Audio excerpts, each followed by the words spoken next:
34, and you were over there. 34. And you know, it was December. It was not Christmas, but it was December, and I think the year was 44. And the story I remember is when Dad talks about being in the sleeping in the truck, back in your truck down the alley. I get scared every time. You remember what I'm talking about? Wasn't that December of 44?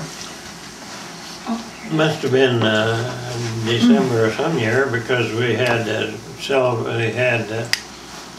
set up a Christmas tree in the square because we thought that everything was cool and nobody was going to bother us. And things have been so peaceful. they set up a Christmas tree in the square and invited all the kids from around all over the country there to come for a Christmas party. Yeah.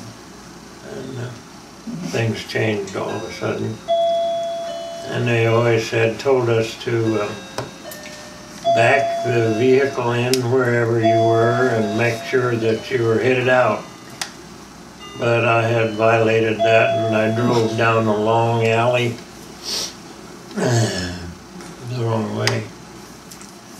And then we were supposed to leave. All of a sudden, why, I had to back out of that alley, well, with a trailer behind me. And my decision was to put it in reverse and push the throttle to the floorboards, and if the trailer jackknifed, I'd be going fast enough to tear the tongue off and I could keep it going. That trailer went out of there just like an arrow, just straight as a shot, and I was on my way. Was there a time that the bricks fell on you on the truck where you were sleeping? Yeah. Yeah. Was that the same place? No, that was a different place. We were sleeping they were in the basement of this huge building, and I didn't like it down there, old dirt floor, and it was damp, and so I went back out and got in the truck and sleeping in the seat of it. This big building had these clay tile, and they're not fastened down, they just got little cleats, and they fasten them cleats on there, and it's a huge building.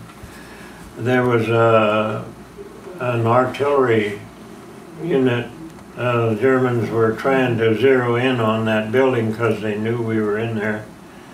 And you could hear them going off. I believe it was every 9 seconds.